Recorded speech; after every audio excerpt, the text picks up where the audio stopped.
18 minutes now after the top of the hour. Coming up, is socialism headed into your kid's classroom? Brand new details about a textbook that praises Fidel Castro, of course.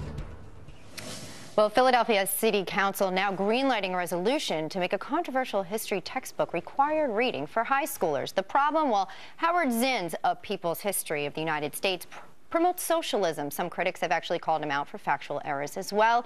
Joining us now is Philadelphia talk radio host Dom Giordano. Welcome, Dom. Thanks, Elizabeth. So we have a problem here, right? So we have the City Council, first of all, which I can't understand why they're interfering and intervening in the school system when it comes to required reading. Well, we have about a couple $100 million, give $100 million deficit here in Philadelphia, and they're intervening because they do stuff like this all the time. They don't want to fix the basic problems. They get distracted. They go into this stuff, and they're pretty radical, and that's why they went to this book. Well, radical, you note that word, and I will highlight that as well. I mean, Howard Zinn's writings have included, you know, ideas of socialism. You actually were wise enough to question one of the councilwomen on this, Janie Blackwell, and you asked her when you interviewed her, look, he's an apologist for Fidel Castro. Why should this be required reading? What did she have to say?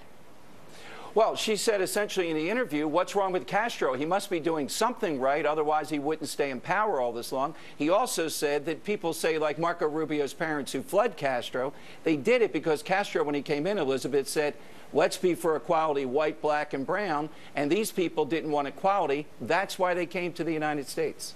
I mean, it seems strange that would be required reading for high school age kids. I want to throw out a couple of quotes that we have on him. He said, quote, how can you have a war on terrorism when war itself is terrorism?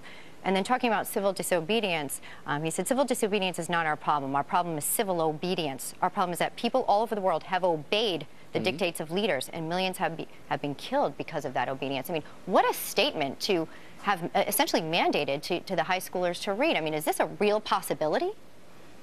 Yes, it is a real possibility. And Elizabeth, I'm right in the center of America's most historic square mile, Independence Hall. I'm a block away. Zinn attacked the Declaration of Independence as something, a ruse by a bunch of wealthy white guys to become wealthier. Now, even people on the left, they usually give ground to the Declaration of Independence.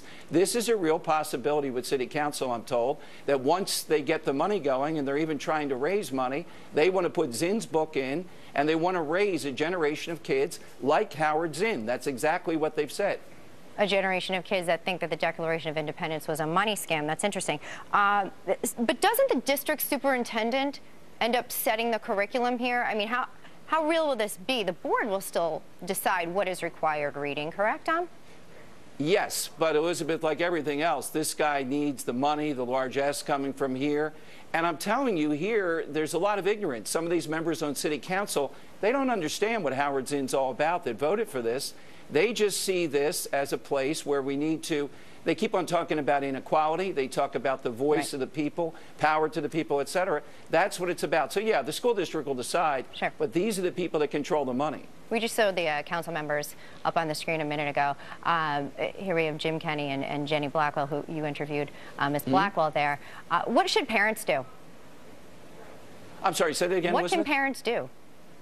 Oh, well, what people should do in Philadelphia is, and what they should be aware of nationwide is, watch for this coming your way. Watch for this name, Howard Zinn. He sold about 2 million books, but usually this is on the college level. So what parents in Philadelphia ought to do is, they ought to tell them, the School Reform Commission, they're the ones that run the city, they ought to let them know on national news now, come on, this is ridiculous. Any Google search of this guy would tell you it's wildly inappropriate. Well, Don, we thank you for the heads up on all of this and certainly for the advice for parents. Thanks for joining us today from Thanks, Philly. Elizabeth, very much.